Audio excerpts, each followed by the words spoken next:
order to surface. May 8, 1945. The sea was quiet that morning, too quiet for men who had spent years hunting and being hunted beneath its surface. Inside, every steel coffin painted gray radios crackled with the same message from Admiral Karl Dönitz: all U-boats are to surface and surrender immediately. For 6 long years, these men had lived like ghosts of the deep, silent predators armed with torpedoes and ideology sent to strangle the lifelines of the Allied world. Now the empire they fought for had collapsed. Berlin had fallen, the Führer was dead, and the sea, their last kingdom, was no longer theirs to command. In the confined space of a submarine, news like that traveled differently. It wasn't shouted. It lingered in the air, heavy and unspoken, while men stared at each other across the narrow passageways. Some smiled in disbelief. Others simply lowered their eyes. They had survived the convoys, the destroyers, the depth charges that had killed tens of thousands. But this new order felt worse than death. It felt like surrendering their very identity. Across the North Atlantic and the Arctic seas, 728 German submarines received the same call. Not all responded. Some captains switched off their radios, refusing to accept that the war was over. Others simply waited in silence, drifting beneath the cold waters, hoping that someone, anyone, had made a mistake. But the message was real. The Kriegsmarine was finished. The once proud wolves of the Atlantic had become prey. At first, the men believed surrender might mean mercy.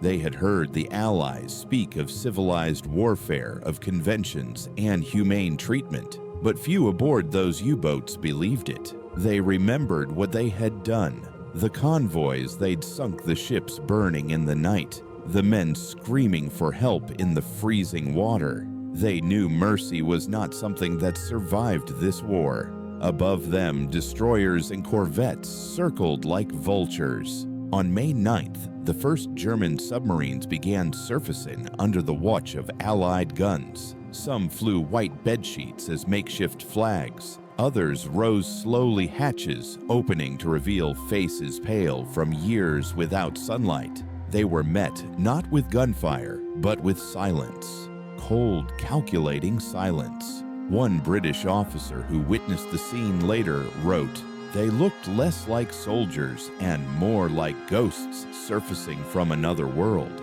He wasn't wrong. Inside the Allied command rooms, no one celebrated the surrender of the U-boat fleet. The war beneath the sea had been brutal beyond words. More than 70% of German submariners had already died, entombed in the ocean's dark. To the men who had hunted them, the surrender felt like the closing of a nightmare, not a victory. But for those still underwater, the nightmare was only beginning. Many crews hesitated, torn between obedience and pride. Their commanders had taught them that capture was worse than death. In the final months, as the Reich crumbled, orders were circulated to destroy codebooks, torpedoes, even themselves if necessary. No U-boat shall fall into enemy hands intact. Those words echoed now, haunting every captain who heard Dönitz's command. Some chose to obey. Others chose silence. And then the sea began to swallow the Third Reich, one vessel at a time. At docks across Norway, France, and Germany, sailors climbed out of their boats with trembling hands, unsure whether the next Allied officer they met would shoot them or spare them. The Kriegsmarine's proud eagle insignia was stripped from their caps, their weapons confiscated. Some were given cigarettes, others were kicked to their knees. In British and American records, the end of the U-boat war was tidy numbers, statistics, tonnage sunk. But for the men who lived it, the surrender felt more like being buried alive. They had outlasted the bombs, the convoys, and the depth charges, only to face a new kind of annihilation erasure. One prisoner, a radio operator from U-107, later recalled, "When I climbed out, I realized the war had not ended. It had only changed shape. Now the ocean was behind us, and the enemy was everywhere. It was the end of the battle. But for the 40,000 German submariners who surfaced that week, it was the beginning of something far crueler. The sea had been their home, their refuge, their coffin. Now it would become their memory, a memory they could neither escape nor defend. And while most believed the surrender meant survival, history would prove otherwise. Many of those men would never see home again. Some would vanish without a trace. Others would live long enough to wish they hadn't, because the war beneath the waves did not end when the shooting stopped. It simply changed its depth. Or just the boats that never surfaced. While hundreds of U-boats rose through the cold gray waters to surrender, a handful never did. They were the ones that chose silence over shame, the ones that vanished into the depths with no explanation, no graves, and no witnesses. For decades, their stories existed only as rumors, whispers of men who refused to give up. One of the first to disappear was U-530, under the command of Captain Kurt Lang. On May 5, 1945, 3 days before the surrender order, the submarine was last seen in the Denmark Strait, heading toward Norway. Then it was gone. British sonar picked up a contact that morning, a faint echo beneath the waves, followed by explosions. Nothing surfaced afterward. No oil slicks, no debris, not even a piece of driftwood. 49 men vanished with their boat. For half a century, U-530 was a ghost story told among sailors until 1996, when a Norwegian survey vessel stumbled upon a shape resting 430 meters below the surface. The hull was split open, the conning tower crushed by the pressure. Inside, divers found the personal items of the crew, a few watches, a dented coffee mug, and remarkably, the Enigma machine still in its place, untouched by time. They had almost made it home, but almost was as close as fate allowed. Another captain, Gerhard Bulma, commanding U-547, chose a different kind of defiance. Rather than surrender, he took his boat north into the freezing waters near Greenland. His plan was desperate, almost delusional, to hide beneath the polar ice, survive on rations for 3 months, and surface only when things settled. The ocean punished that arrogance with silence and hunger. For 67 days, the men of U-547 stayed submerged, breathing stale air and chewing rations meant for weeks, not months.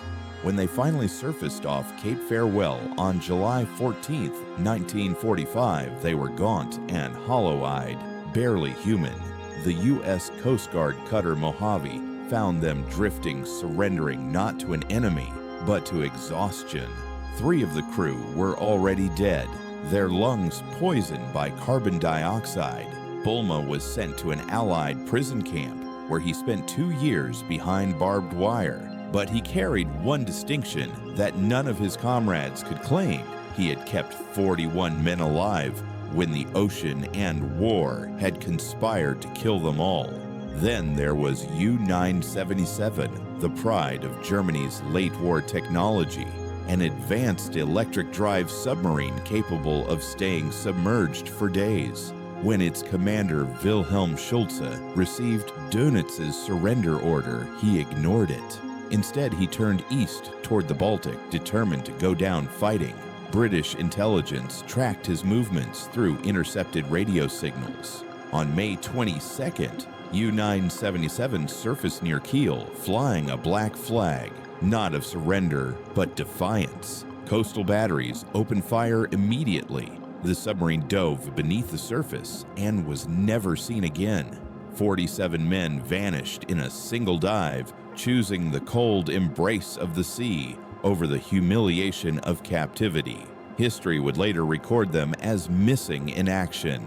But among those who served, the truth was whispered differently. They chose death over dishonor. The most audacious of them all, however, was U-234, commanded by Hans-Jürgen Hellriegel. When the order to surrender reached him, he laughed. Instead of surfacing in European waters, Reich set a course for Argentina 3 months away. His submarine carried experimental cargo, valuable technology, maybe even gold, and he had no intention of handing it to the Allies. The journey was madness. 3 months through the South Atlantic, avoiding patrol storms and starvation. Yet somehow he made it. On August 9, 1945, U-234 surfaced off Mar del Plata, Argentina, and surrendered to local authorities. The crew was interned but treated well, almost as honored guests. Within 6 months, most of them had disappeared into the countryside, absorbed into the growing shadow network of exiled Nazis that would later be called the Rat Lines. Reich himself vanished in 1947. Some said he was seen in Berrylock under another name, living quietly until the 1970s. Others swore he died crossing into Chile.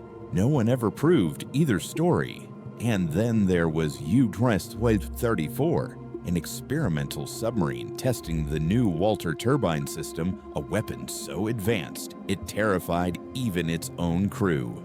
3 days before surrender, the engines were crippled by depth charges. The boat took on water and couldn't surface safely. For 18 hours, the men fought to seal the leaks, while British destroyers circled above, unaware that a crippled Leviathan lurked just beneath them.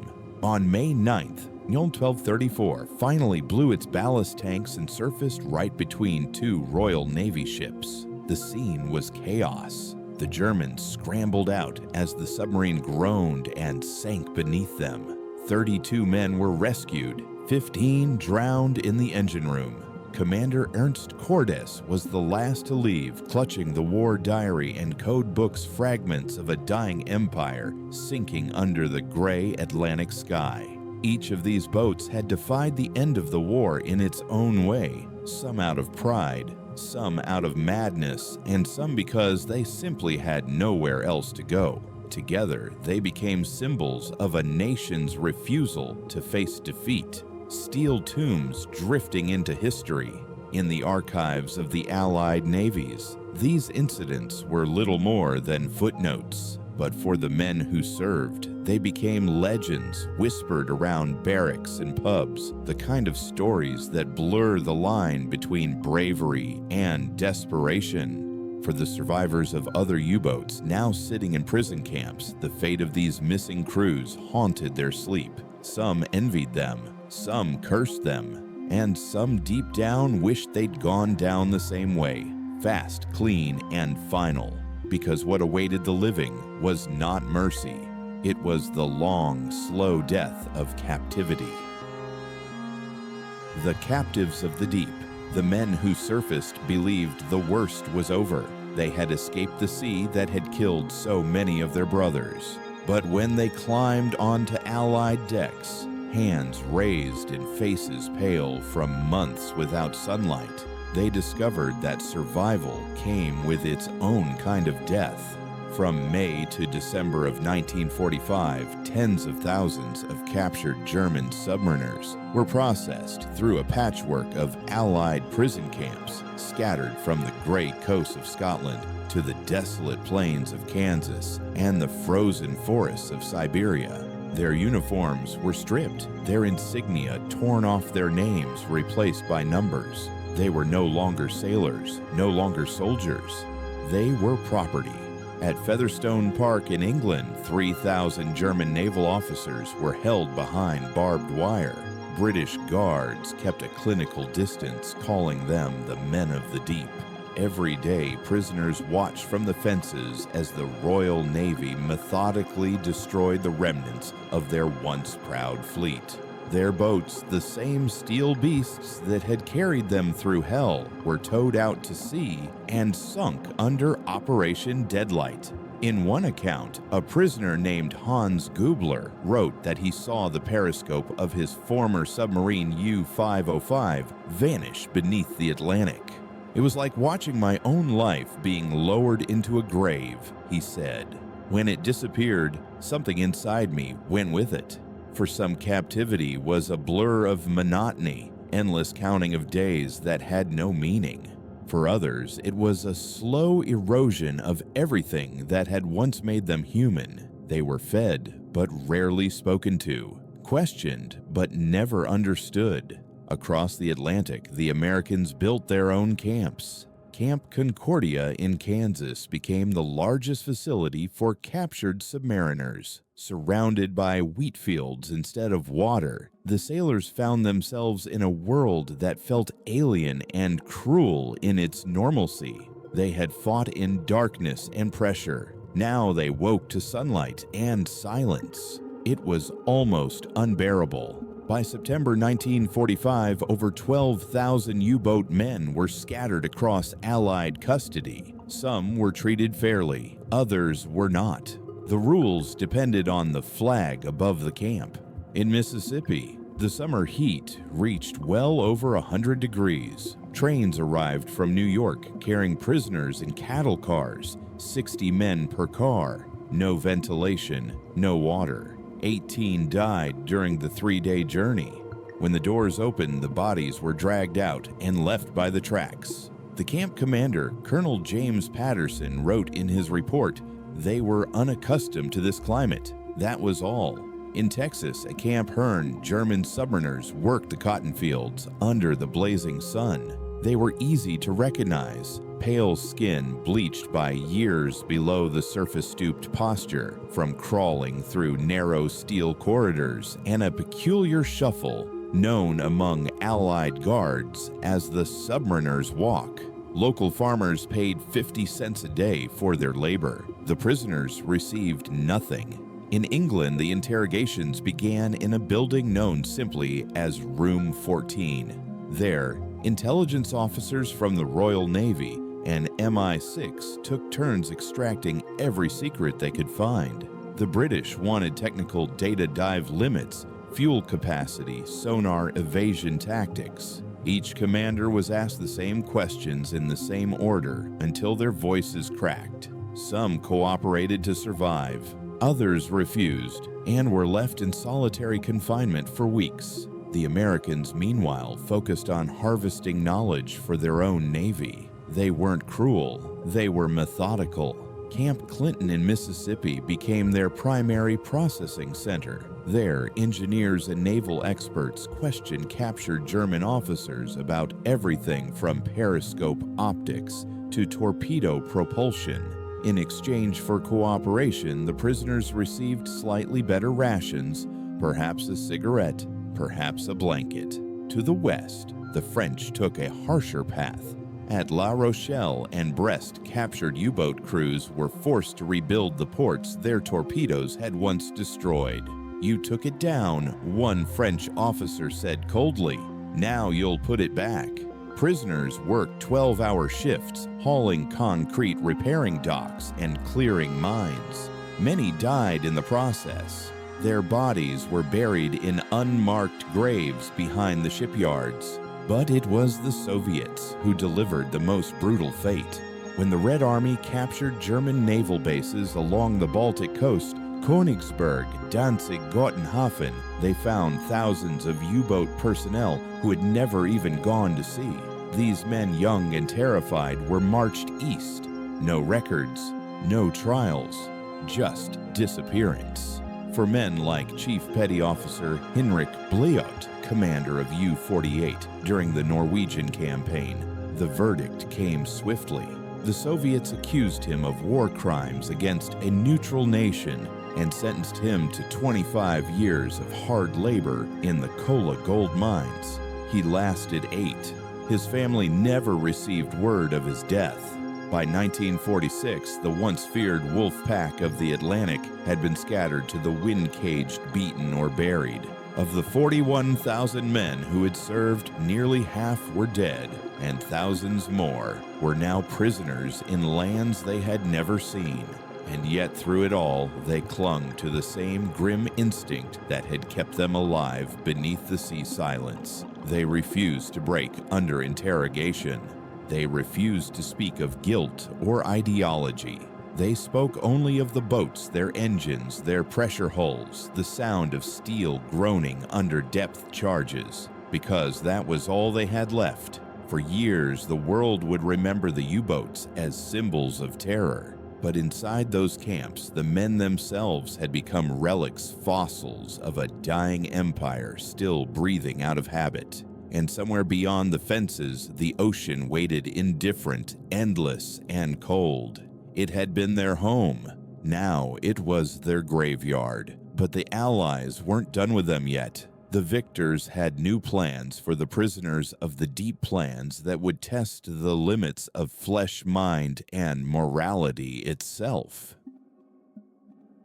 Operation Deadlight, the Burial of Steel. In the autumn of 1945, the war beneath the waves finally met its executioner. The Royal Navy called it Operation Deadlight, a fitting name for an operation that would erase the last symbols of Hitler's underwater empire. Across the cold Irish Sea, more than 100 captured U-boats were lined up for destruction. They sat there like ghosts, awaiting their funeral hulls, streaked with rust-conning towers marked with chalk numbers. The sea that had once been their domain would now become their tomb. To the British public, it was cleanup. To the men who had sailed those boats, it was desecration. From the prison camps in England, German sailors were brought to the coast under armed guard to witness the event. It was meant as a symbolic gesture, a reminder that the Third Reich's dominion, even beneath the sea, was over.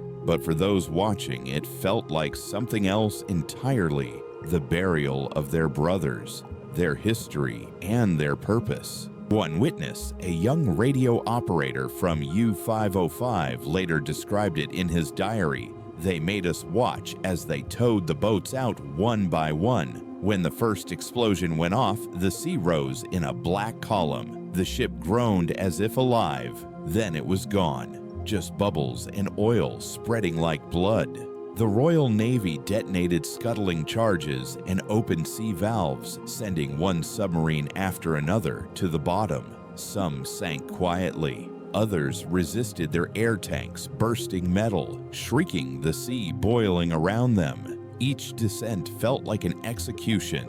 The British officers were efficient detached. Their job was to dispose of dangerous machines, not to mourn them. But even they couldn't ignore the gravity of what they were doing. One commander wrote in his report, "Each vessel seemed to die reluctantly. They went down slower than expected, as if they knew they were the last of their kind."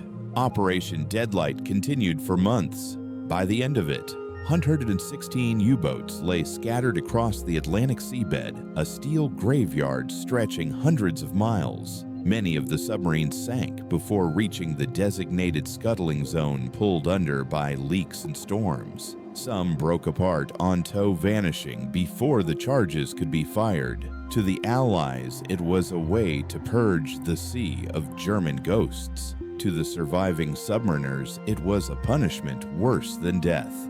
In Featherstone Park, a former captain named Otto Kretschmer, Germany's most successful U-boat ace, was told his boat, U-99, had been sunk under Deadlight. He stood silently for a long time before saying, "She saved my life 100 times. I never thought she'd be killed by the victors." For him and many others, the boats were not machines. They were companions, living entities that shared their terror, their hunger, their exhaustion. Watching them destroyed was like watching comrades executed for crimes they didn't commit. As the last hulls disappeared beneath the gray swells, the sound of explosions echoed faintly across the coast. The wind carried the smell of oil and burnt steel inland. A British officer turned to his superior and said, "Well, that's that then." His commander nodded, but his face stayed grim. "No," he said, "that's not that.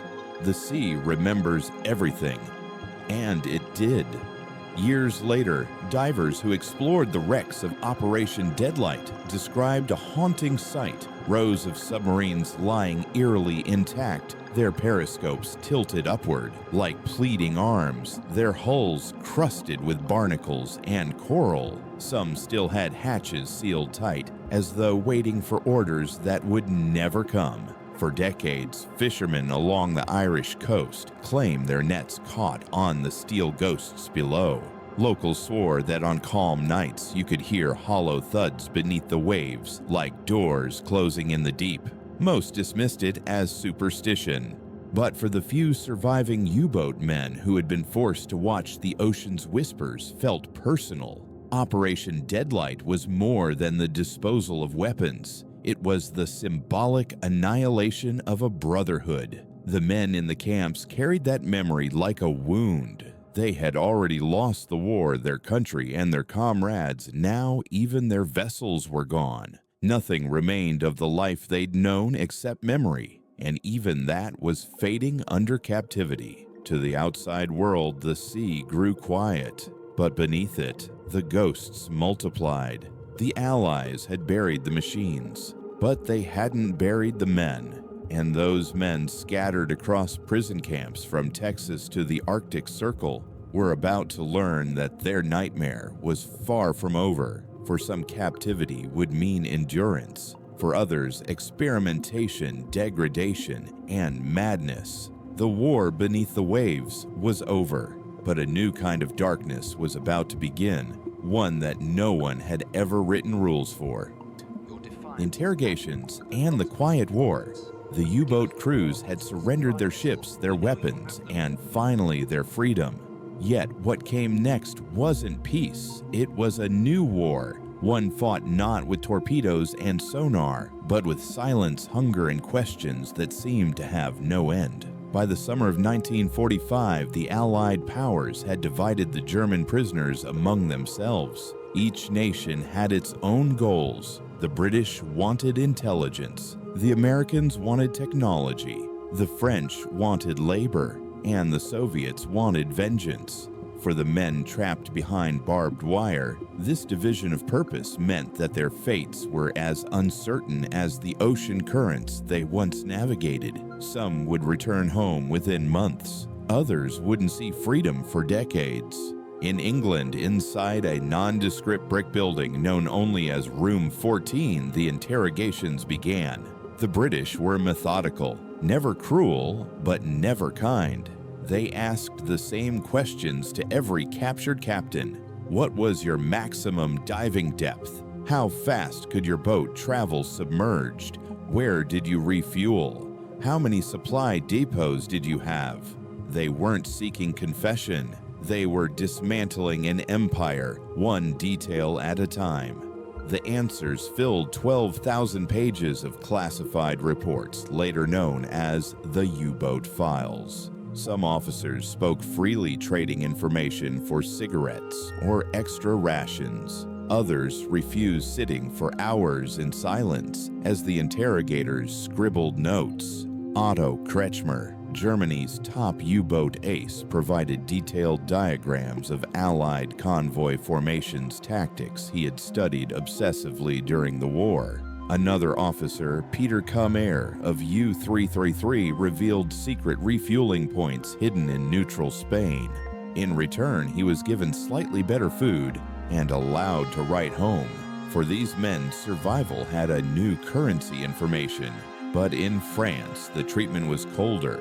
The French had not forgotten the torpedoed merchant ships, the coastal bombardments, the civilian deaths. To them, the U-boat sailors weren't soldiers. They were murderers. Captured crews were forced to work in the very harbors they had once bombarded. At Lorient, they cleared mines by hand. In Brest, they hauled concrete to rebuild the docks they destroyed. One French officer spat at a prisoner and said, "You sank our ships. Now you'll raise them again." Many died in the process, blown apart by unexploded munitions crushed under collapsed cranes, or simply from exhaustion. Their graves were shallow, often without markers.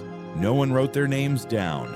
Across the Atlantic, the Americans were more pragmatic. To them, these men were not monsters but repositories of knowledge. At Camp Clinton in Mississippi, a massive complex surrounded by fields and barbed wire, captured officers were interrogated by naval engineers. The U.S. Navy wanted everything: the mathematics of pressure hulls, the engineering behind hydrogen peroxide turbines, the revolutionary sonar countermeasures the Germans had developed. Each conversation was carefully recorded. Some of the interrogators didn't even hide their admiration. "Your engineers were 50 years ahead of ours," one American lieutenant admitted to a German prisoner. The sailor didn't reply. He only stared out of the window, where a cotton field shimmered in the heat, the air thick with insects. The irony wasn't lost on them. They had once ruled the cold depths of the Atlantic. Now they were prisoners in the sweltering fields of the American South. But no one suffered more than those handed to the Soviets. In the East, the interrogations were not about science or tactics, they were about retribution. Soviet officers didn't ask how deep a submarine could dive. They asked for names. Who had commanded which boats? Who had served in Norway? Who had fired torpedoes at Soviet supply ships? Every name spoken meant another arrest. Every silence meant another beating. Chief Petty Officer Henrik Bleyot, who had commanded U-48 during the invasion of Norway, was accused of war crimes. The Soviets claimed he had attacked a neutral nation. He was sentenced to 25 years of hard labor in the Kola Peninsula gold mines. He survived only 8. His family never learned what had happened until after the Soviet Union collapsed. To the Russians, every captured submariner was an accomplice to genocide. They were not prisoners, they were debts to be collected. By 1946, the interrogations had slowed, but their effects lingered. Thousands of men had been broken in spirit, stripped of the confidence that once defined them. Some no longer spoke at all. Others spoke only of their boats, their compartments, their pressure gauges, the way the metal walls groaned before a dive. They couldn't let go of those details. The U-boat was all they had, left the last structure that had ever made sense in a world collapsing around them. Psychologists would later call it displacement trauma, but at the time it just looked like madness. In the American camps, guards noticed a strange pattern. The German submariners avoided the open sky. They preferred to stand near walls, shadows, or fences, anywhere that created a sense of enclosure. Some built small huts from scrap wood just to sleep in confined spaces again. The sea had shaped them. Now captivity was reshaping them all over again. And yet, through the silence, a few refused to surrender their dignity. They cleaned their uniforms even when they were nothing but rags. They polished their boots with mud. They stood for roll call with the precision of naval officers, as though order could somehow hold back despair. A British officer once asked one of them, "Why do you still stand so straight?" The prisoner replied, "Because the sea is still watching." But the interrogations, the forced labor, the humiliation, they were only the beginning. The Allies had something else in mind for these men. Something darker, something not found in any Geneva Convention. In the name of science and progress and understanding human endurance, the victors would soon turn their prisoners into subjects of a new kind of warfare, one that left no visible wounds but scarred the soul forever. And when it began, even the ocean would seem merciful by comparison. The experiments of the forgotten. By the end of 1945, the prison camps were overflowing. The war was over, but the victors were not finished with the defeated. The soldiers of the deep, the U-boat men, had become something new, test subjects. The Allies wanted to know how human beings could survive months in steel coffins without sunlight, fresh air, or space to move. They wanted to understand the physiology of confinement, the limits of endurance, the breaking point of the mind. And in a world drunk on victory, no one asked whether the questions were moral. At Camp Alva in Oklahoma, German submariners were lined up in groups of 10 and led into sealed pressure chambers. The doctors who conducted the tests called them atmospheric evaluations. The men called them the drowning rooms. Inside, the air pressure was slowly increased to mimic the depth of hundreds of meters below sea level. Their ears burst. Their lungs ached. Some passed out. Others begged to stop. 4 men died during those experiments. 23 more suffered permanent lung damage. None of their names appeared in the official reports. Their deaths were written off as technical malfunctions. The man overseeing much of this research was Dr. Hubertus Strughold, a former Luftwaffe aviation specialist who had reinvented himself under American protection. He called it human adaptation to extreme environments. The prisoners called it torment. Years later, his work would make him famous, celebrated as the father of space medicine for his contributions to NASA's astronaut program. But in 1945, his laboratories ran on the suffering of men who no longer had a country. The irony was as bitter as it was profound. The knowledge harvested from those who lived and died in darkness would someday send other men into the heavens.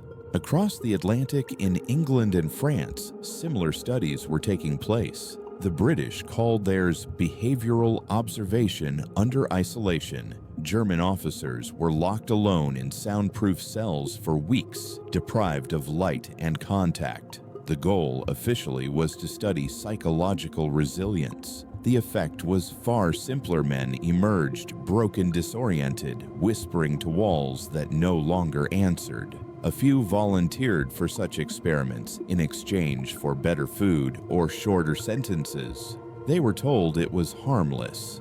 But the experimenters never told them what they were measuring: the slow corrosion of sanity, the decay of self under silence. In the French camps near Lorient, naval doctors performed crude medical tests to analyze decompression sickness using captured U-boat men to simulate rapid ascent from deep dives. They pumped nitrogen into sealed chambers and watched as men convulsed their veins, swelling like ropes under their skin. The screams were muffled by steel doors. Outside, the guards smoked and looked away.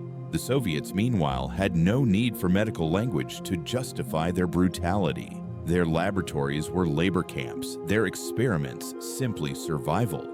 In the Kola Peninsula, thousands of captured naval personnel were sent to dig in frozen soil for gold and coal.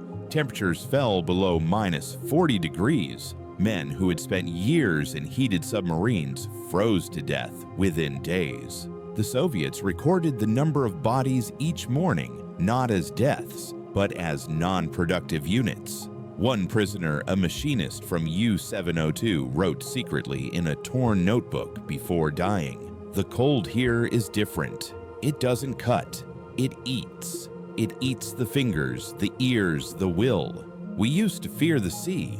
I think the sea was kind compared to this." The Americans documented everything. They took photographs, graphs, pulse readings. They weren't cruel for pleasure. They were clinical, convinced that the lessons learned from these volunteers would save lives in future wars. Some of the men even believed it themselves, hoping their suffering might mean something. But the line between science and sin had been erased by victory. At Camp Alva, an officer once told a captive, "This will help us understand how men can endure space travel." The prisoner, half starved and coughing blood, replied, "Then I hope your men enjoy it." In one report, an Allied doctor noted that German submarine personnel demonstrate exceptional resistance to hypoxia and confinement, though prolonged isolation results in irreversible psychological decline. The final line of his report was chilling. In its detachment, human resilience appears directly proportional to the absence of hope. By 1946, the research phase was complete. The reports were filed away, classified for decades. No compensation was given, no acknowledgement made. When the world spoke of war crimes, it pointed at the Axis, never at the victors. The men who died in those experiments became invisible, unrecorded casualties of peace. In later years, when historians uncovered fragments of these files, they found that many of the documents had been sanitized. Words like prisoner were replaced with participant. Test subject became case study. The truth was scrubbed away, polished, until it gleamed like progress. And yet, for the survivors, the scars remained: the breathlessness, the trembling hands, the nightmares of drowning without water. One former submariner interviewed in 1978 said quietly, "When we were under the sea, we knew the enemy. After the war, we didn't. That's what made it worse." The Allies had defeated the Reich, but in their quest to understand its soldiers, they had taken something from them that even Hitler couldn't: their humanity. As winter turned to spring, the camps began to change. Fences loosened, guards relaxed. The sound of gunfire faded from the distance. The war had ended, but the wounds it left were only beginning to show. For some, the ordeal of captivity would now take a different shape. Not in laboratories, but in the human will to escape. Because if you've survived years underwater, buried alive by pressure and fear, no fence on land can hold you for long. And so, beneath the dust and boredom of American camps, the prisoners began to dig. The tunnels of freedom. By the summer of 1945, captivity had become its own kind of ocean one, without movement, without horizon, without end. In the Allied camps stretching across America, the days bled together into a blur of heat, boredom, and humiliation. German submariners, once masters of stealth and precision, now counted the hours by the shadows of guard towers. They had survived the depths of the Atlantic, but the monotony of confinement was breaking them faster than any depth charge. So they did what submariners had always done when trapped beneath the surface: they started digging. At Camp McCain in Mississippi, the first escape attempt began on July 4th, 1945. 12 U-boat men, most of them engineers and machinists, had spent 3 weeks secretly excavating a tunnel beneath their barracks. They timed the digging with thunder or passing trains, muffling the sound with ration tins and stolen blankets. Their plan was simple: reach the drainage ditch beyond the fence, steal a fishing boat along the Gulf Coast, and sail toward freedom. But freedom has its own sense of irony. When the guards discovered the empty bunks the next morning, the hunt began. Local sheriffs, farmers, and volunteers combed the forests and swamps with dogs. 11 of the men were caught within 2 days, starving, blistered, and half drowned in the marshes. The 12th man machinist's mate, Georg Schneider, managed to reach New Orleans. He hid in the German quarter, taking odd jobs at a bakery and a bar. For 3 months, he lived as a ghost, always looking over his shoulder, always fearing the next knock on the door. When FBI agents finally arrested him at a German-owned restaurant, they found he was carrying a small compass and a postcard of the North Sea. He told them quietly, "I just wanted to see the water again." The most ambitious escape came later that year from Camp Papago Park in Arizona. It was December 1944 when 25 German naval officers, many of them U-boat veterans, began digging beneath the desert floor. The irony of it was poetic men who once navigated the crushing depths of the ocean now tunneled under the sand. Their plan was meticulous, almost beautiful in its precision. They used cans to carry the dirt, old bedboards to shore up the tunnel walls, and wires stolen from light fixtures to rig an electric system that ran the entire 178 feet to freedom. By Christmas Eve, the tunnel was complete. That night, under a cold desert moon, 25 men crawled out one by one. Some wore stolen civilian clothes. Others carried small maps drawn on scraps of toilet paper. Their goal was to reach Mexico, then Argentina, where whispers told of a community of Germans waiting with open arms. They scattered across the desert, believing they were invisible. But the desert is not the sea. It gives no cover, no mercy. Within days, dehydration claimed 14 of them. 3 more died of exposure on Christmas Day, their bodies found curled together beneath a mesquite tree. The rest were captured by ranchers and sheriff's deputies. Only 8 survived to return to the camp. When the guards led them back through the gates, the Americans couldn't help but admire the engineering.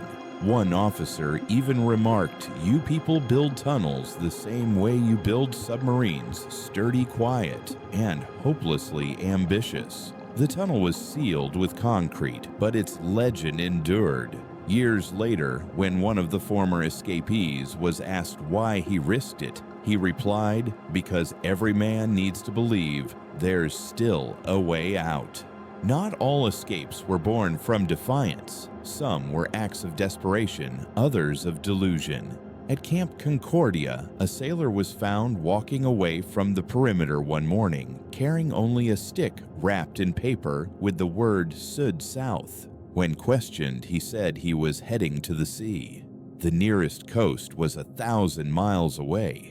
In Camp Hearn, Texas, 2 prisoners disguised themselves as farmers and tried to blend in with local laborers. They were caught when one of them asked a guard in perfect German, "How far to Hamburg?" For many of the guards, these attempts blurred the line between tragedy and comedy. For the prisoners, they were neither. They were affirmations proof that even behind fences they still possessed will, ingenuity, and a flicker of hope. The Americans, to their credit, often treated captured escapees with a mixture of frustration and respect. After the Papago incident, the U.S. Army introduced lectures on why escape is futile, but quietly marveled at the craftsmanship of the tunnel. The prisoners, instead of being punished severely, were placed under stricter supervision, though they gained an almost mythic status among their peers. But not all captors were as forgiving. In Soviet camps, escape was met with instant execution. In France, recaptured prisoners were sent to labor mines where they rarely lived more than a few months. Even in British camps, escape attempts meant solitary confinement, a dark box barely large enough to sit in. For U-boat men who had once spent weeks submerged in the black, these tiny cells brought back a cruel familiarity. The air was still, the walls sweated moisture. The silence pressed against the skull like the weight of the ocean.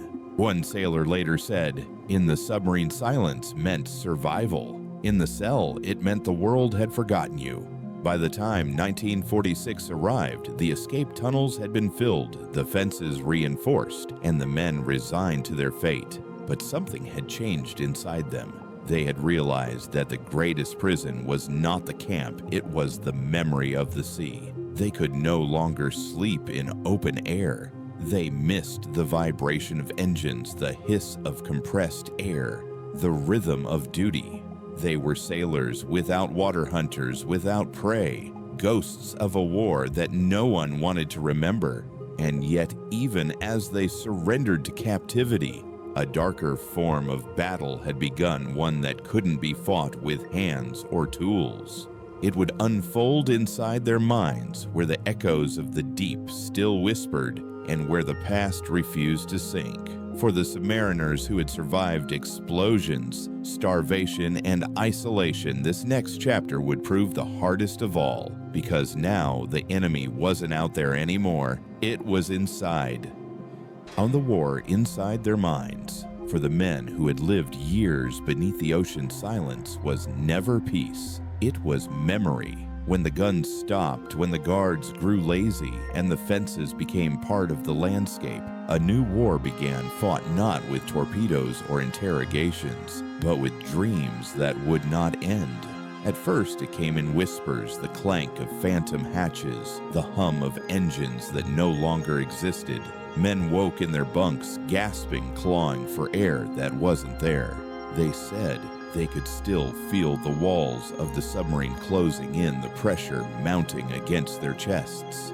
They called it the deep, even when they were 1,000 miles from the ocean. Doctors at Camp Sutton in North Carolina began to notice patterns. The German submariners were different from other prisoners of war. They didn't speak much, but when they did, their words circled the same obsession's depth air light. Their bodies were on land, but their minds were still submerged. Dr. William Menninger, a U.S. Army psychiatrist, studied over 400 of them in 1946. His report, classified for 3 decades, concluded that long-term submarine service caused irreversible psychological damage in nearly 60% of survivors. He wrote, "They have lived too long in a world without horizon. The sea has replaced the sun in their minds." The symptoms were strange, haunting. Men who had spent years in darkness now feared open space. Some refused to leave their barracks, terrified by the endlessness of the sky. Others could not stand silence. Their ears had adapted to the constant thrum of engines, the metallic heartbeat of the submarine. In the quiet of captivity, that absence became unbearable. There were those who relived every dive, every explosion. They would jolt awake, soaked in sweat, believing the walls around them were collapsing. One former torpedo operator told a camp medic, "When I close my eyes, I hear them screaming again. Not the enemy, my own men. Always my own men." The doctors tried to help, but they didn't understand. They prescribed manual labor, sunlight, and routine. At Camp Shelby in Mississippi, prisoners were ordered to clear forests and build roads. The Americans believed fresh air could cure the mind. Sometimes it did. For others, the light only burned. One guard remembered a group of U-boat men who refused to work outdoors. They said it was too bright, he wrote. They stood there, shielding their eyes like they'd been blind all their lives. At first, the guards thought they were mocking orders. Then they realized the truth: these men hadn't seen daylight in years. The ocean had bleached their skin, rewired their senses. For them, the open world was an assault. As months turned to years, the madness deepened. Some men began to hallucinate water seeping under the barracks door. Others hoarded bread and canned food, unable to shake the instinct to ration supplies. They had lived too long on the edge of starvation, too long, knowing that one mistake could mean suffocation in the dark. The Americans called it U-boat sickness. The British called it depth shock. Today, it would have another name: post-traumatic stress disorder. But in 1946, no one had words for it. These men were broken, and the world expected them to heal in silence. One prisoner at Camp Concordia began writing on the walls of his barrack, marking each day as if still on patrol. Above one tally mark, he scratched the words, "Surface impossible." When asked what it meant, he said only, "We never really came up." The mental decay was matched by a spiritual one. Without their boats, without a cause, the submariners had lost the only structure that had ever made sense. In the ocean, they had rules, purpose, comradeship. On land, there was only emptiness. The priests who visited the camps described them as souls without direction. Many no longer believed in God or in anything. If he exists, one sailor said he's at the bottom with the others. And yet, in rare moments, there was something close to grace. A few of the men found work tending the camp gardens. They said the feel of soil under their hands reminded them of pressure, of weight of home. It was as if they needed something heavy, something that pushed back to know they were alive. In the years that followed, as some prisoners were slowly released, the damage followed them home. When they stepped off the trains in what was left of Germany, they were strangers in their own land. Their cities were gone.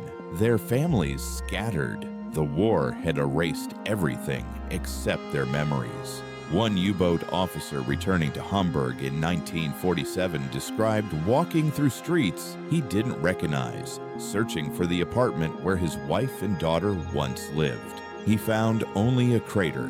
For weeks he slept in the ruins, unable to leave. I kept listening, he said later, for the sound of engines under the floor. They were not the victors, nor even the defeated. They were relics of a war that no one wanted to remember. The world moved on, and they remained trapped in the slow echo of the deep, a place where time stood still, and where every breath carried the weight of what they had done. By 1948, the camps had begun to empty, but for many of the men who walked out the fences had already been replaced by invisible walls. The nightmares didn't end. The tremors didn't stop. The war followed them into their sleep, and for some, the silence became too much. A British doctor who had worked with the German prisoners once said, "You can survive drowning, but not what comes after." He was right, because for the submariners who had surfaced in 1945, the water had never truly left them. It was still inside, filling their lungs, their dreams, their souls whispering to them in the night, calling them back to the only place they had ever belonged, back to the deep. The return to a country that no longer existed.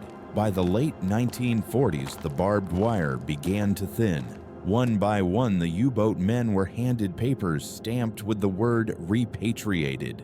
But what awaited them on the other side of those gates was not homecoming. It was exile in their own land. Germany no longer existed as they remembered it. The Reich had collapsed into ashes and occupation zones. Cities were skeletons of bricks and smoke divided by flags that were not their own. Roads were clogged with refugees, widows and orphans scavenging for food. The men who once ruled the ocean now wandered through ruins looking for the families they had promised to return to. At the train stations, no one greeted them.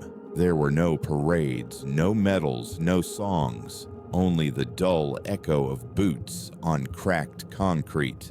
In Hamburg, the great naval port that had once built their steel leviathans, everything was gone. The shipyards bombed the docks silent. Kiel, once the beating heart of Germany's submarine operations, was now under British occupation. Allied flags hung where the Kriegsmarine banner had once flown. For men like Eric Topp, one of the most celebrated U-boat commanders, the reality was unbearable. When he returned in 1947, his apartment block was nothing but a crater. His wife and daughter had fled south to Bavaria. When he finally found them months later in a refugee camp, his little girl didn't recognize him. "She called me the Gray Man," he later wrote, and I realized she was right. The sea had turned me gray long before I left it. The world these men had known had drowned without them. The new German government offered no pensions, no recognition. Military service under the Reich was a stain, not an honor. Veterans were forbidden from wearing uniforms or forming associations. For years, they existed in silence, scattered across the wreckage of the country they once defended. Some took jobs in factories, turning screws on the same kind of machines that had once filled their submarines. Others worked as farm hands, their soft hands blistering under tools they had never learned to use. The officers, once masters of war, stood in bread lines beside the very civilians they had sworn to protect. A few adapted, most did not. The suicide rate among former U-boat personnel was 3 times higher than that of the general population. Between 1945 and 1955, more than 800 men took their own lives. The official reports called it war trauma. The truth was simpler: they had survived the sea, but they could not survive the silence. One former engineer left behind a note that read, "I have surfaced, but I cannot breathe." Still in the ruins, some found a kind of resurrection. Otto Kretschmer, once a feared U-boat ace, refused to let the war define him. After his release from British custody, he studied engineering and founded a small company designing pressure vessels for civilian industry. The same principles that had kept his submarines intact now used to contain steam and gas, not death. He told a friend, "Steel is innocent. Only men decide what it's for." Another Klaus Luth, younger brother of a fallen officer, became a merchant marine navigator. He carried cargo instead of torpedoes, crossing the same seas that had once been his battlefield. He said the sound of waves on the hull still made his heart race, but he sailed anyway. I suppose he said we all go back to the water sooner or later. But for most, rebuilding was not redemption, it was endurance. They lived in a country where everyone was pretending to forget. Neighbors avoided them. Employers hesitated to hire them. The words "Ubut far" were spoken in whispers as if invoking something cursed. In the churches, priests spoke of forgiveness, but few veterans believed it. How could they? Forgiveness required confession, and there were no ears willing to hear theirs. And yet, beneath the guilt and despair, a strange brotherhood endured. Every few years, in hidden taverns or small fishing villages, former submariners gathered. They drank cheap schnapps and shared stories the world no longer cared to remember. Stories of the convoys they stalked, the comrades they lost, the nights when the sea felt alive with fire. They didn't speak of ideology or glory, only of survival. They called themselves the men who came back from the bottom. But even among survivors, the past would not rest. The Allies still needed their knowledge. Scientists, engineers, and naval tacticians began to reappear in Allied research programs under new names. Operation Paperclip and its British equivalents quietly recruited those who had once been the enemy. Some of the same men who had sat in Allied prison cells now found themselves working in American laboratories, helping to design the submarines of the future. The irony was so sharp it bordered on madness. For those who were left behind in the ruins of Germany, the message was clear: the war might be over, but its ghosts were still valuable, so long as they served someone else's flag. By 1950, the U-boat generation had scattered across the globe, some to South America, others to Canada, or the rebuilding docks of Hamburg. But no matter how far they went, the ocean followed. They heard it in rain on rooftops and the hum of factory machines in their own breathing at night. A few returned to the coastlines of northern Germany and simply stayed there not as sailors, but as watchers. One fisherman remembered an old man who came to the docks every day and stared at the water until dusk. When asked what he was looking for, he said, "For the surface to close over me again." They had survived the war, but survival was not the same as living. Their homeland had changed, the world had moved on, and the sea no longer recognized their names. But the story of the U-boat men was not finished. The machines they had built, the tactics they had mastered, and the knowledge they carried would soon find new life not in Germany, but in the very navies that had once sworn to destroy them.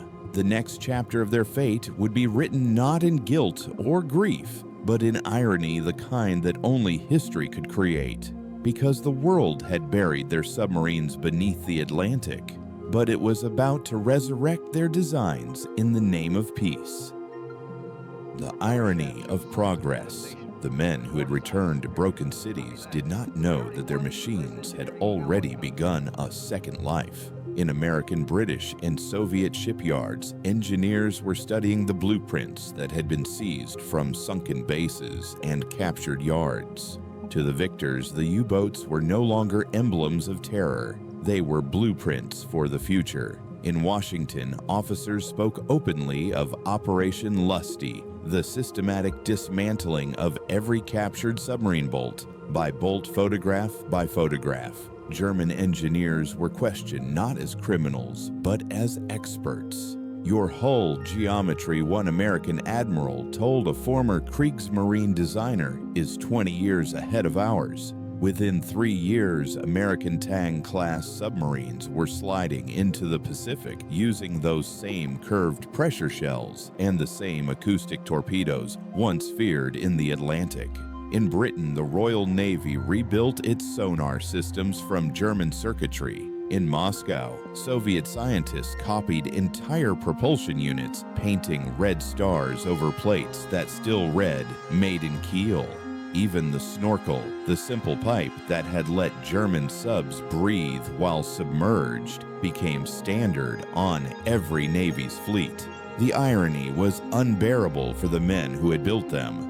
They walked past shipyards where young workers now welded the same steel under Allied flags. One of them, former Commander Ernst Cordes, watched a British crew test a new sub on the Elbe River and murmured, "She looks like one of ours, only she no longer knows our names." Meanwhile, the captives who had once been interrogated for technical data found themselves courted by new employers. Under Operation Paperclip, scientists such as Helmut Walter, inventor of the hydrogen peroxide turbine, were brought to the United States. He had designed engines meant to power Hitler's silent hunters. Now he designed propulsion for the U.S. Navy and later NASA's rocket programs. The same equations that had sent torpedoes into Allied convoys would soon send astronauts into orbit. The Germans who accepted these offers justified it in many ways. Some said they were buying survival for their families. Others claimed that science had no nationality. But for every man who crossed the ocean to work for the victors, dozens more stayed behind, bitter and forgotten, watching the world build peace from the bones of their craft. By 1955, when West Germany was finally allowed to form a navy again, the circle closed completely. The new Bundesmarine trained under British and American instructors using manuals based on U-boat research. Otto Kretschmer, the same man who had once been enemy number one in the North Atlantic, returned to service as Commodore of the new submarine flotilla. His deputy was Hans Joachim Schwanke, a former Royal Navy officer who had sunk 2 German subs during the war. For 15 years, the two men worked side by side, teaching a generation that had never known the ocean's war. To outsiders, it looked like reconciliation. To the veterans, it felt like standing on the deck of a ghost ship. The technology lived on clean and efficient, but the men who had birthed it were shadows, walking reminders that progress is built not only on genius, but on graves. At naval museums, polished exhibits displayed periscopes and gyroscopes behind glass, each labeled with neat plaques, captured German design, 1945. No mention of the crews who had drowned inside them, or the prisoners who had diagrammed them in exchange for a crust of bread. One old engineer, when asked if he was proud that his inventions had changed the world, answered softly, "Proud, no." Astonished that the world keeps recycling the same metal and calling it hope. The war was over, yet its machinery had merely changed uniforms. Steel had outlived ideology. And somewhere in the deep Atlantic, the rusting hulls of Operation Deadlight lay silent proof that nothing built for war ever truly dies. It only waits to be rediscovered. The hands that once hunted each other. By the middle of the 1950s, the Cold War had redrawn the lines of loyalty. Enemies became allies overnight. Old flags changed, but the faces remained the same. And in the strange symmetry of history, the men who had once stalked each other through the depths now stood shoulder to shoulder, building a new world that pretended to have forgotten the old one. In the new West German Navy, the Bundesmarine, many of the instructors wore the same insignias they had buried. After 1945, the uniforms were different, the flags repainted, but the language of the sea had not changed. A dive was still a dive, a bearing was still a bearing. The ghosts of the past lingered in every order, barked in a crisp northern accent. Otto Kretschmer, once the deadliest U-boat commander in the Atlantic, was now Commodore of Germany's new submarine flotilla. He carried himself with the quiet precision of a man who had learned what honor looked like when stripped of victory. His deputy commander, Hans Joachim Schwenke, was a British officer who had sunk 2 of Kretschmer's boats during the war. Together, they built a naval school that preached vigilance, not vengeance. Their partnership was uneasy at first, a dance between memory and necessity. Yet over the years, it became something deeper, an acknowledgement that they had both served gods that had failed them.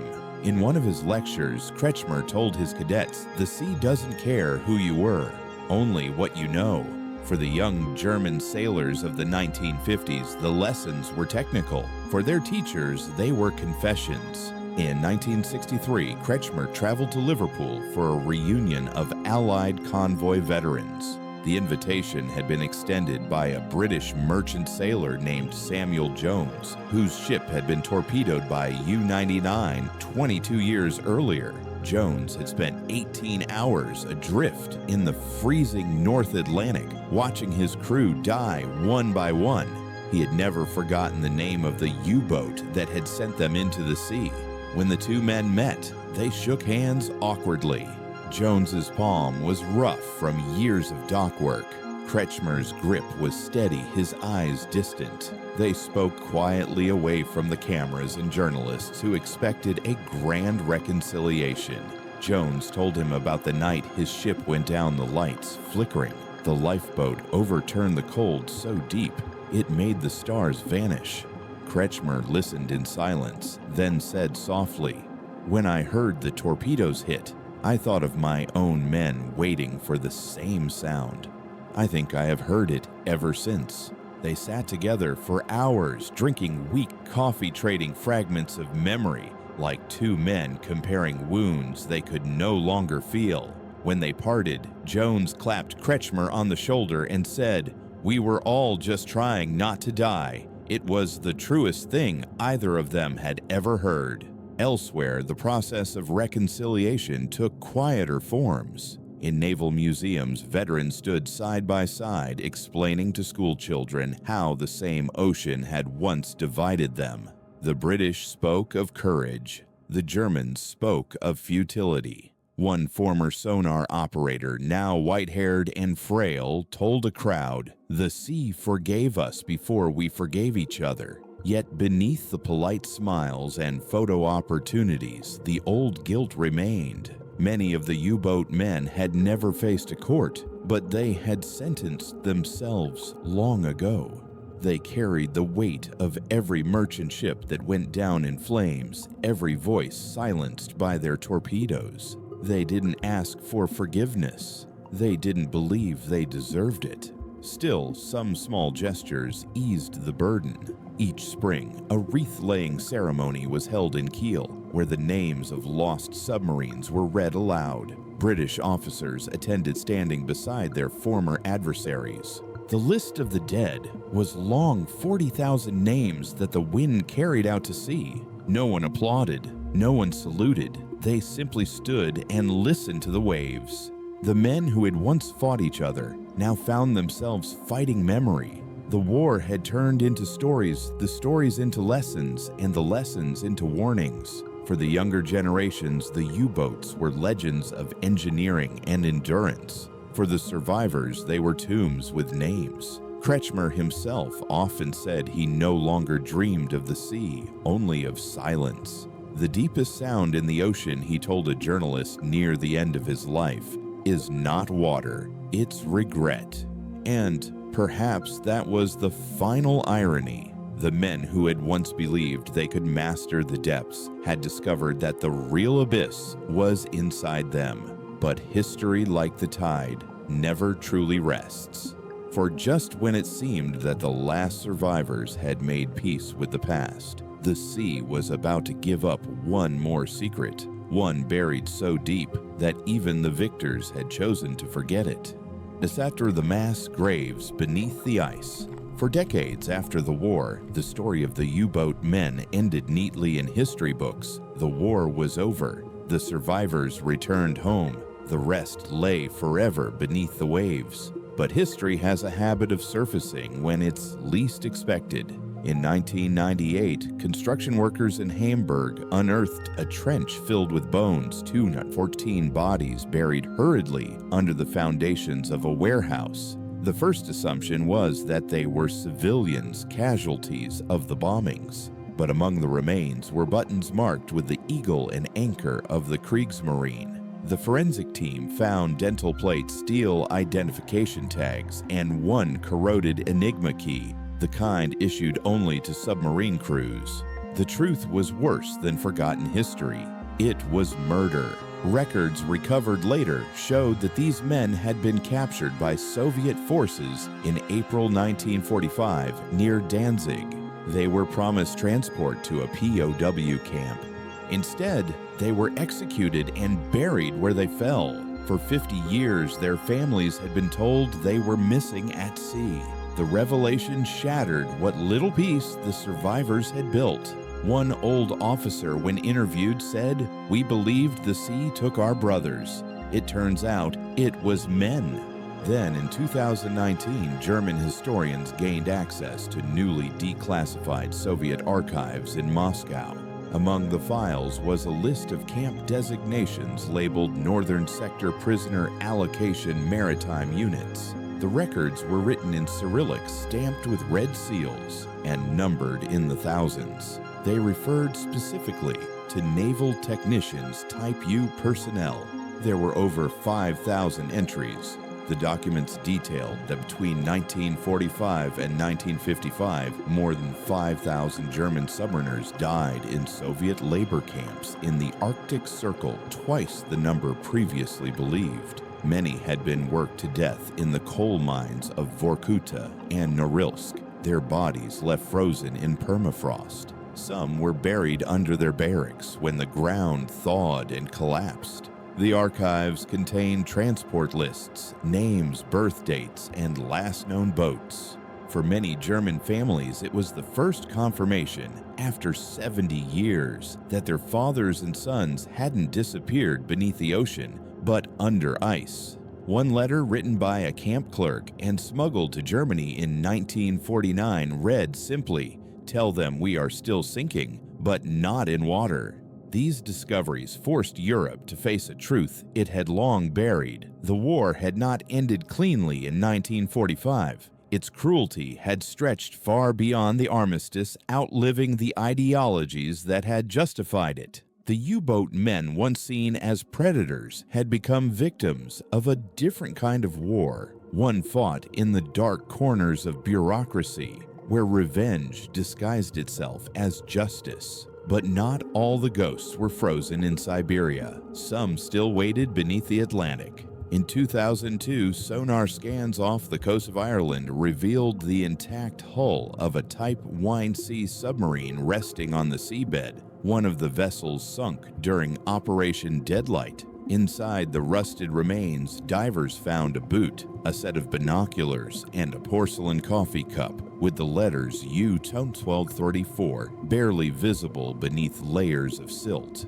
The captain's logbook was still wedged in its waterproof case. Its last entry read, "Surface impossible. The war is over. The sea is home." The divers left the wreck untouched. Some graves are better left closed. Today, fewer than 200 U-boat veterans remain alive. Each year, they gather in Kiel, the old heart of the submarine fleet, to honor the 40,000 who never returned. The memorial wall lists every boat, every crew, every date of loss. The names stretch longer than memory itself. When the ceremony begins, there are no speeches about victory or defeat. Only silence broken by the sound of the tide rolling against the quay, a reminder that the sea keeps its own records in languages no human can read.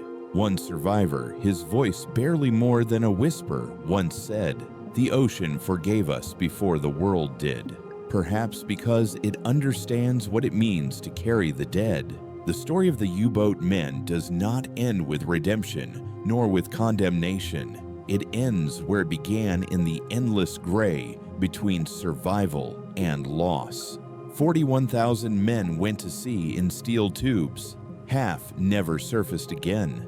The rest came home only to find that the world above was colder than the one they had left beneath.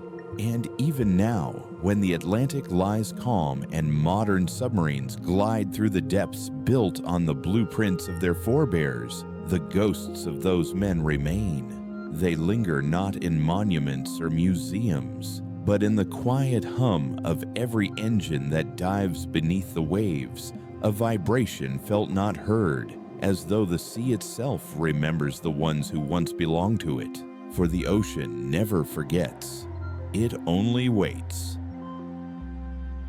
There are places in the North Atlantic where the water turns a deeper shade of gray, a silence so heavy that even gulls refuse to circle above it.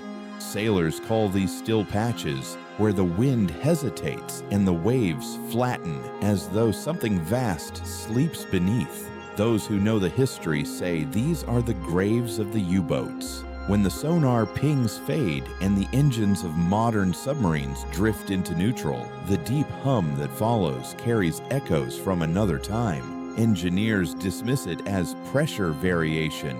The old men who once wore the eagle and anchor smile and say, "No, that's them," the ones who never came up. 8 decades after the surrender, the story of the German U-boat men has become a study in contradictions, courage and cruelty, honor and horror, victimhood and guilt, all fused into one long exhalation beneath the sea. They were predators made by politics, then preyed upon by history. They believed themselves invincible until they met the simple truth that no ideology can outlast the ocean. For the men who survived memory became their punishment and their proof of existence. They built new lives, raised children, fixed engines, mended nets, yet in every clank of metal, every gust of salt wind, they heard the rhythm of their old engines turning endlessly somewhere far below. A few found forgiveness in quiet acts. A British merchant sailor who invited a former U-boat officer to dinner, a French dock worker who helped repair the memorial in Lorient, a Soviet diver who lit a candle before a rusted periscope at Murmansk and whispered, "Let it end here." Today, the artifacts of that undersea war sit behind glass periscopes, compasses, metals dulled to anonymity. Children press their hands against the display cases, fascinated by machines that once shaped the fate of nations. They read captions, but not the silence between the words, the cost that every rivet and bulkhead carried. Outside those museums, the Atlantic still breathes. Fishermen still snag nets on steel that once hunted them. Oil still leaks from hulls entombed since 1945, tiny black threads that rise toward the surface like confessions too slow to reach the air. The sea absorbs everything oil wreckage bone regret, but it never surrenders it entirely. It holds it patiently, as if waiting for humanity to remember what it tried to bury. At Kiel, where the last survivors gather each year, the ceremony grows smaller. Some are too frail to attend. Some simply slip away without notice, their names folded into the long list of the lost. Those who remain stand facing the water caps in hand as the wind carries the sound of bells from the harbor. They do not pray for glory. They pray for quiet. And when the final wreath drifts from their fingers into the tide, it turns slowly in the current, circling once before sinking. For a moment, the sea is still, as if acknowledging an old debt finally paid. Then the waves close again, indifferent, eternal. The U-boat story is not one of heroes or villains. It is the story of men trapped between pressure and conscience who learned too late that the ocean they commanded would outlive them all. Their machines rust in darkness. Their names fade on marble. But the lesson remains carried by every sailor who slips beneath the surface, that the sea is vast enough to forgive, but never to forget. And so it ends as it began in the silence of the deep, where steel sleeps and history whispers, and 40,000 souls rest in the arms of the only thing that ever truly understood them, the sea.